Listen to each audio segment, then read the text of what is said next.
Preuve de la victoire inattendue de Laffite en Suède, peu de témoins y ont assisté. Disputé le même jour que les 24 heures du Mans, le Grand Prix de Suède n'avait attiré que quelques journalistes français. Les images que vous venez donc de voir ont vraiment valeur de document. D'ailleurs, le patron des Bleus, Guy Ligier, n'avait même pas fait le déplacement, trop occupé à préparer le Grand Prix de France. C'est dans sa voiture qu'il avait appris la nouvelle.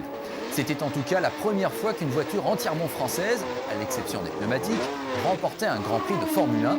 Laffite devenait lui le 4e pilote tricolore, après Maurice Trintignant, François Sevère et Jean-Pierre Beltoise, à remporter une manche du championnat du monde.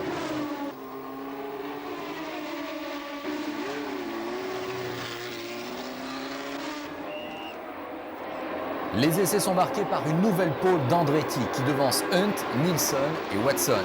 Jacques Laffite signe un magnifique 5e chrono alors qu'Emerson Fittipaldi doit se contenter de la dernière place sur la grille, un comble pour un double champion du monde. D'emblée, John Watson s'empare du commandement et creuse l'écart. Derrière, on trouve James Hunt et Mario Andretti. Jacques Laffite est 4e devant Nilsson, Lauda et Scheckter.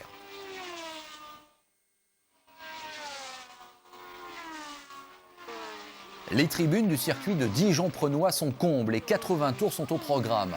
En fait, c'est le même scénario qu'en Suède qui va se dérouler, mais cette fois-ci, Andretti en sera le bénéficiaire et non la victime.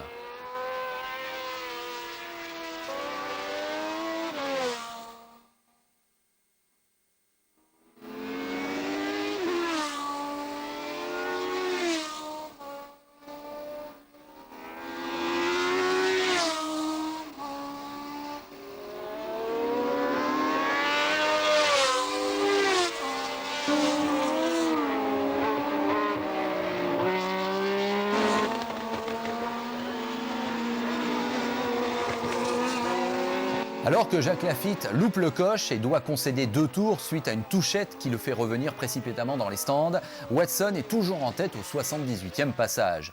Mais dans le 79e, stupeur pour l'Irlandais, handicapé par un problème de déjaugeage, il doit laisser passer la mort dans l'âme, Mario Andretti dans le tout dernier tour donc. Watson conserve quand même sa 2e place, mais il est cruellement déçu. Hunt est 3e, Nilsson 4e, Lauda et Rothman seulement 5e et 6e.